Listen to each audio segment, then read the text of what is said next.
Day 668 being Christopher Cruz. So I was at Starbucks. I'm just leaving Starbucks now. And I went and I was writing some stuff out. And I was writing what do I think I need in order to start, putting these videos online. And then I talked about, well, what's stopping me from talking about God publicly the way that I do privately.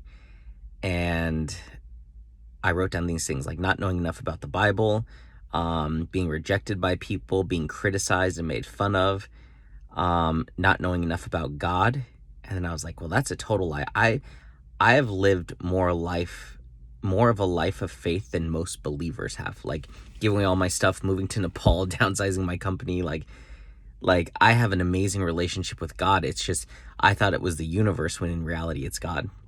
And so I was like, man, that's totally BS. And then I thought about Araceli yesterday. She's like, well, who's your target? And I was like, it's believers.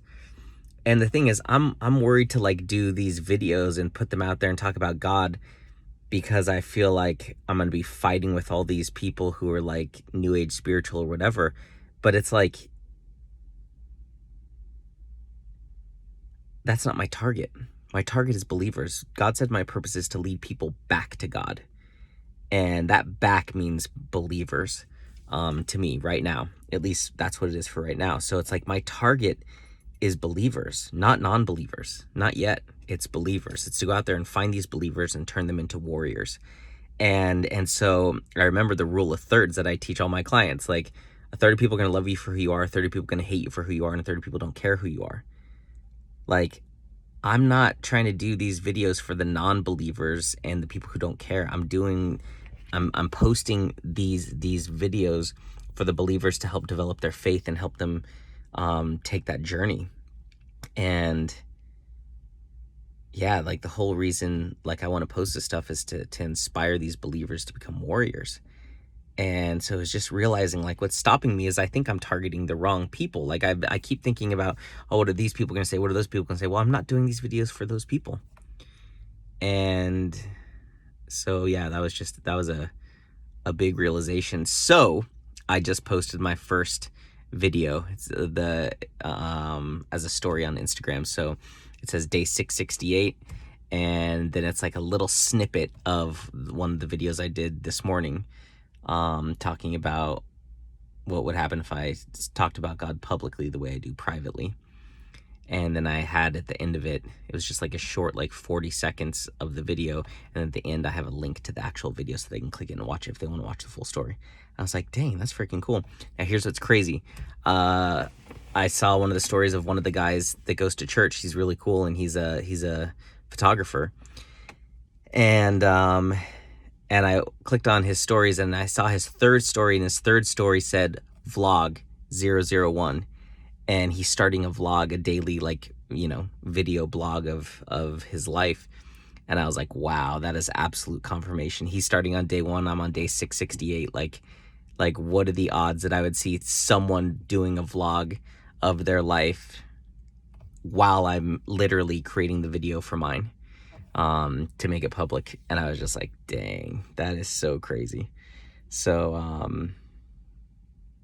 yeah, I've never seen anyone that I know do that. So that was ultimate confirmation for me. So I feel great. That was awesome. That was a huge step. So now I'm going to go home.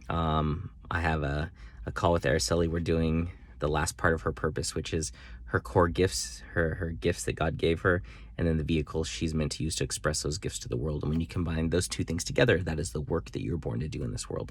So we are clear on who she's born to be. We're clear on the problem she's meant to solve in the world and the people she's meant to serve. Now it's getting clear on the work she's born to do. And so I'm super excited for this because I know it's going to help her so much. It's going to give her so much clarity and direction. And I was just thinking today, I'm so blessed. I'm so grateful that God has given me this ability and skill to help people get clarity on their purpose, because when you find your purpose, you find power, the power that God wants you to have. And it's incredible. The scary thing is that 75% of people in this world don't know their purpose. So most people are pretty lost.